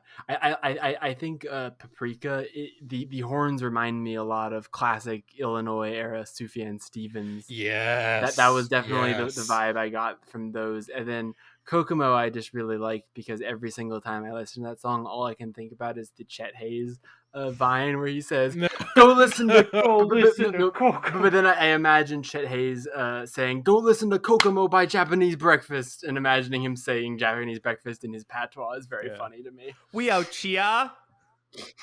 Wait, Summer is canceled. Sorry. Wait, Summer is canceled. Oh, it was a shooting star that we saw briefly in the night. Oh boy. Well, folks, unless we had any extra thoughts, we are at the 1 hour 30-minute mark of the recording. It'll probably be a little extra more lightning round in editing. Yes. So we're gonna do a quick lightning round of some albums that at least two of us want to discuss very briefly, and then we'll have some personal recs at the end that we'll go very brief on. Yeah. And then that'll be a wrap. So our less than 1 minute per album on those last ones. Yeah.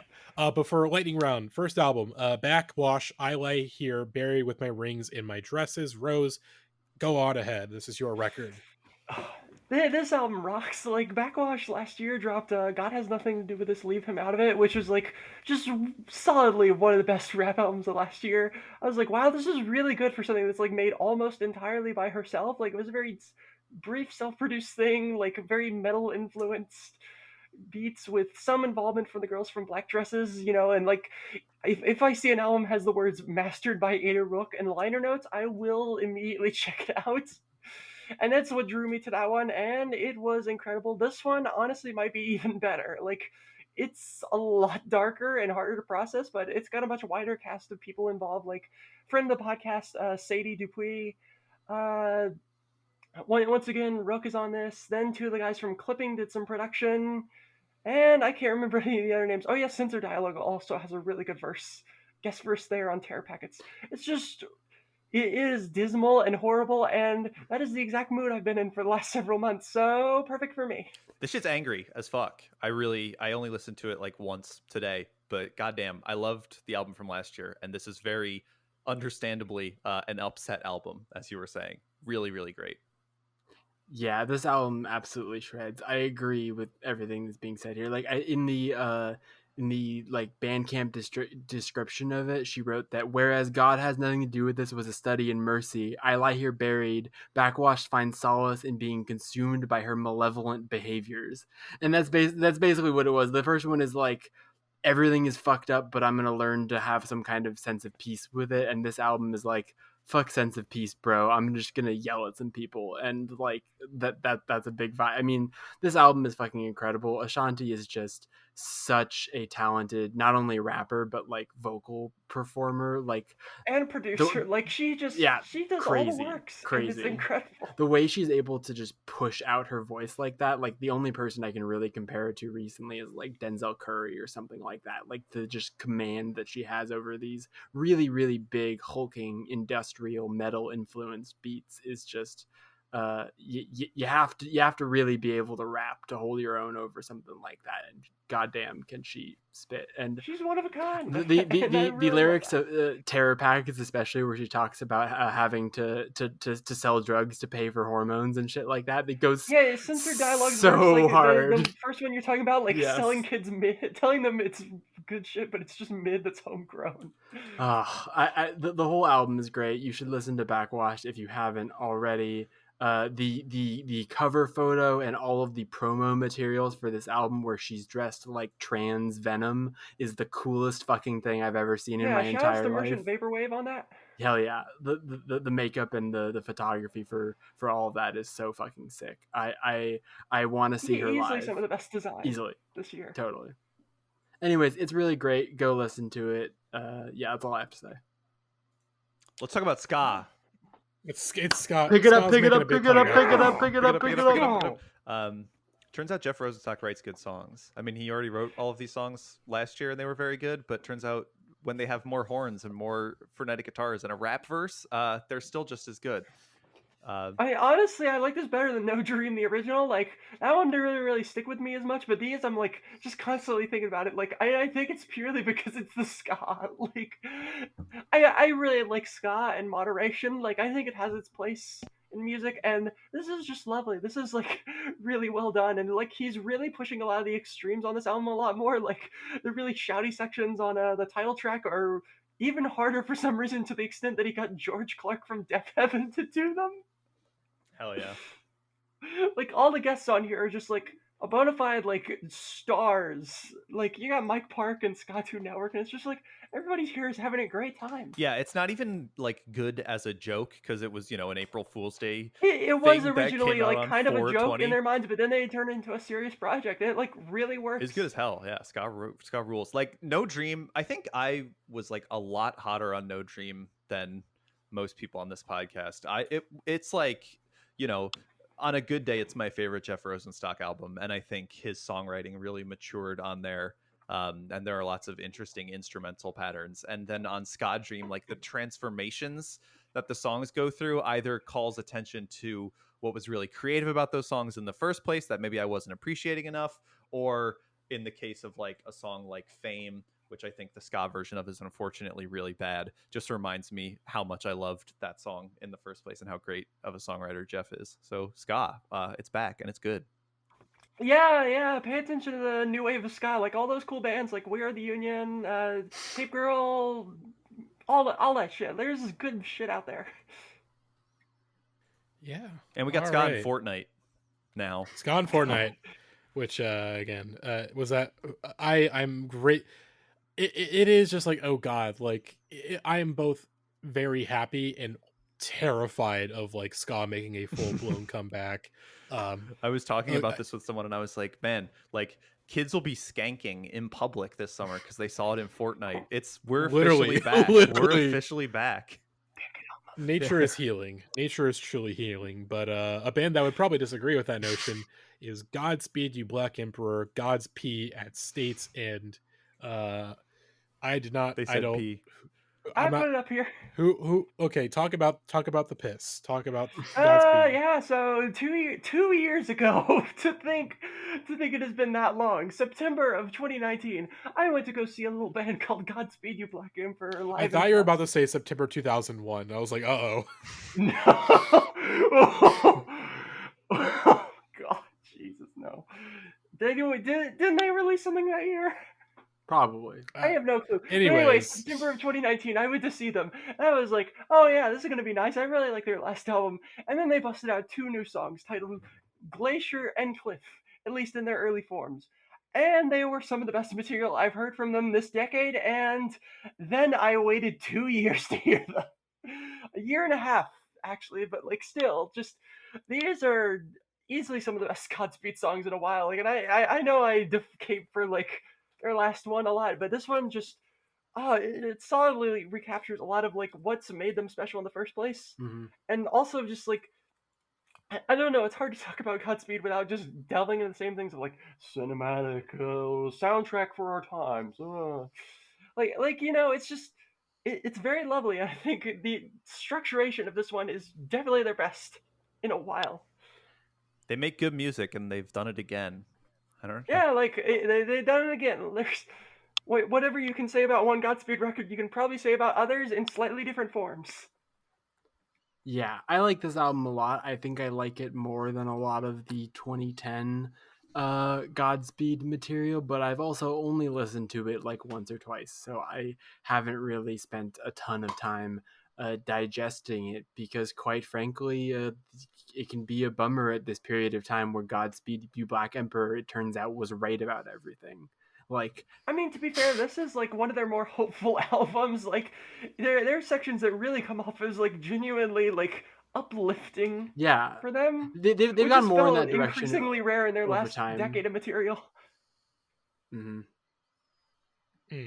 Well, our last lightning round record, then, though, folks. Jackie Porter Robinson, Nurture.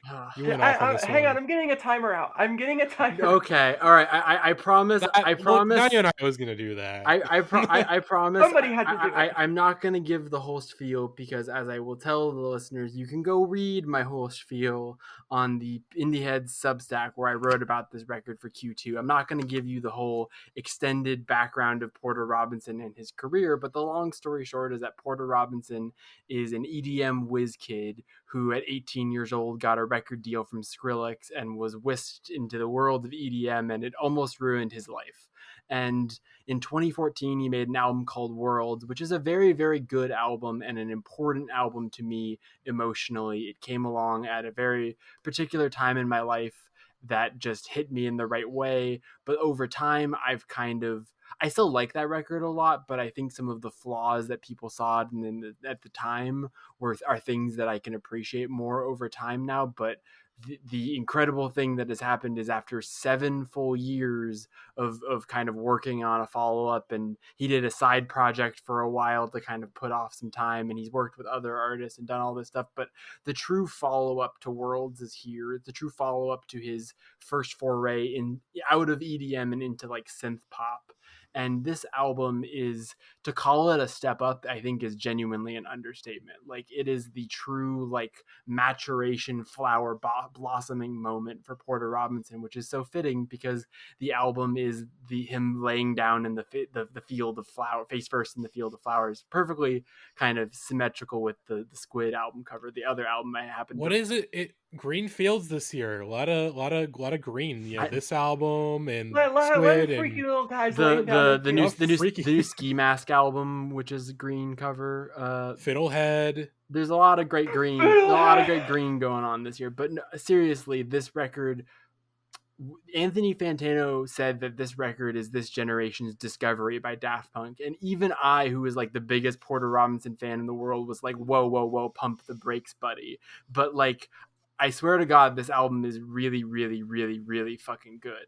I think it's definitely like a little bit long, but the thing is that when you take 7 years off between albums, I have a lot more forgiveness for the album being an hour long. And second of all, I don't really think there's a lot of fat here. Like, I think the flow of the record is really solid. I think almost all of I think one of the greatest things about this record is like the singles are all really solid, but the interludes and kind of shorter idea songs are just as compelling. Like Wind Tempos is actually the longest song on the record, and it basically is like this mega interlude that starts out as like a riff on All My Friends by LCD Sound System with the pianos, but then it transforms like 3 different times. And like, I just think this record is so impressive, so sweeping in its emotions, but like so much more subtle and nuanced and grounded in a way that the early Porter Robinson stuff wasn't. Like, he's kind of toned down the saccharine sweetness of Worlds just a little bit and given it just a little bit more like natural feeling to it. I really like there's a little in the song Get Your Wish, it starts with this little metronome timer thing, and it kind of gives it this sense of like liveness and like spontaneity that his music hadn't had before. And I just think this record it's fucking awesome. It's really, really, really great electropop. It's the music that Porter Robinson should have been making this whole time, and he's finally found like the lane and the mode that he can express himself best in.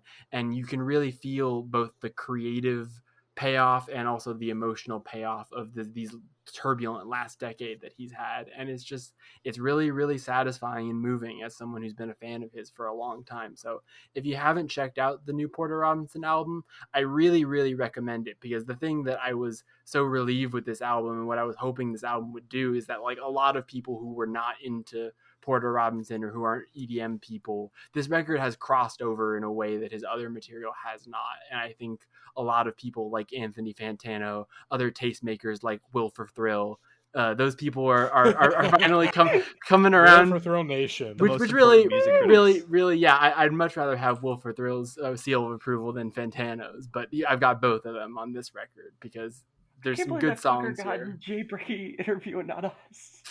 I can, but whatever. I mean, I know. I'm joking. Like, I get it. He's bigger than us, but I like to joke. We like to joke. We like to kid. We like to rib. We like to do bits.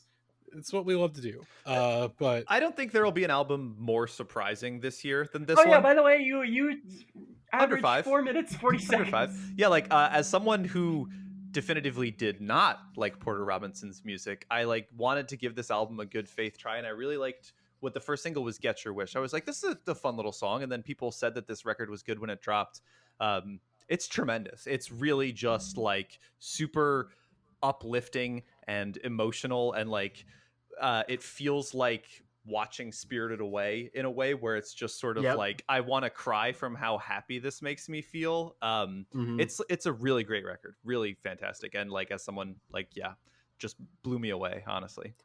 His music, obviously, like he takes a lot of influence from anime and like video game culture, and like he's very like he says like the reason he got into EDM music is because of Dance Dance Revolution. Like that's how that was the pipeline that he took.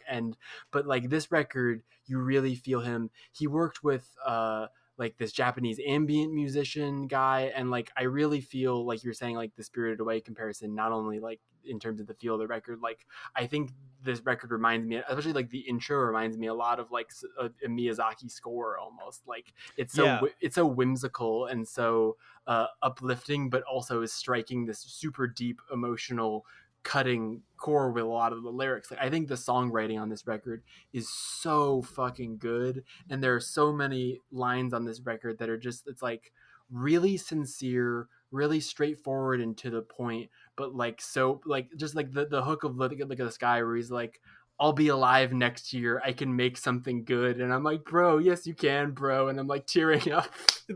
It's really, really beautiful and sweet, and I think that it shows like a lot of, like I said, both personal and artistic growth. And I just, it's blown me away as much as it has the people who weren't hip on his music, which I think is really how you can tell like this is just like a huge step up in every possible way.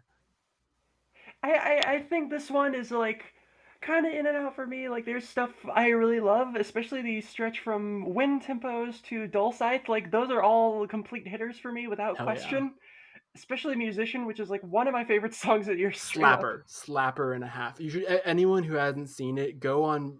I can probably share this if you want me to send it to you, but there was a clip that Porter shared on his Twitter page when he released Musician as a single, where he showed how he made the song. Basically was that he had this unreleased demo with Caro Caro Bonito that was like a song they had written together that he never really put out, and instead of releasing that song, he ended up chopping up the vocal from the Caro Caro Bonito demo into the kind of looping vocal riff that acts as the kind of sample that the Musician is built around. And Musician is definitely, I think it's the best single on the album, and is this moment of, as he's talked about, like of real creativity. Like you can tell there's just this spark of joy and creativity where he's like, you can tell the moment he came up with the idea for this song, he was just like, fuck yes, this is working, this is exciting. And there's that joy. And like so much of this album is, it's like, this is kind of the anti-ooze, where this is an album about creative block that is like this beautiful flower that is like, I was stuck with creative block for many, many years, and then I learned to have personal growth, and I've come out like a beautiful butterfly. And the ooze was like, I have creative block and it sucks. London is gray. Everything is sad. And this is like I went to the pawn shop to get some chips the other day.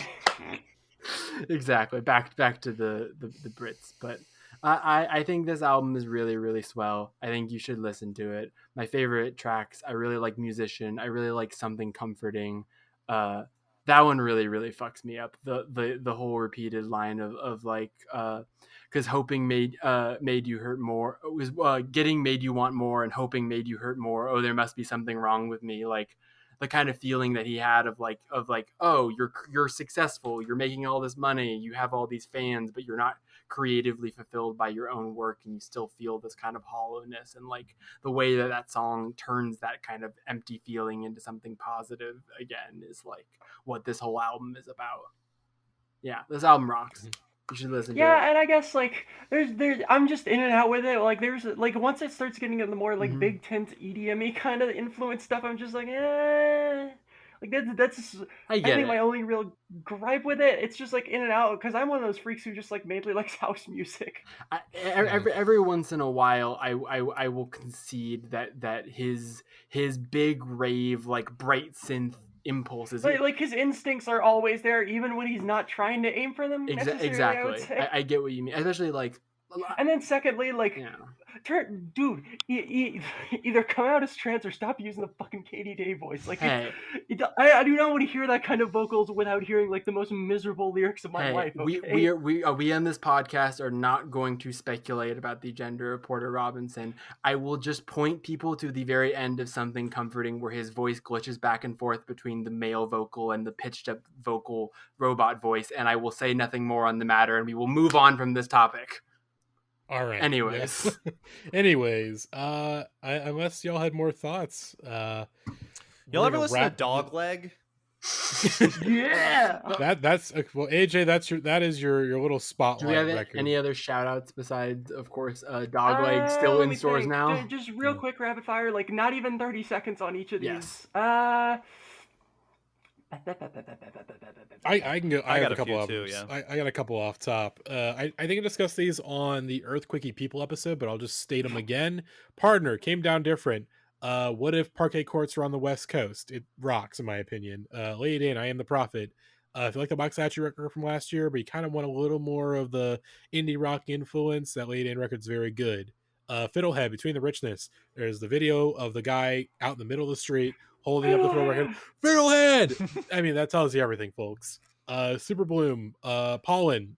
If you like 90s alternative, early 90s grunge, give this one a listen. It's my first close at my college radio job. If you're a college radio station, spin that record. It's very good. Demon Black Metal 2, as I said, fucking good. And then, of course, Barely March, America Online, Clappy Good songs. Let's all clap for Clappy Good songs. Stream Haunted SUV in stores now. Yeah. Yes. Skeleton Utility Vehicle is sweeping the nation.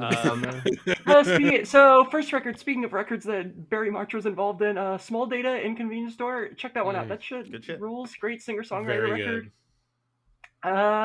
Mannequin Pussy, Perfect EP, really solid, like hardcore punk tunes, very just nice. Ski Mask Pool, good IDM stuff.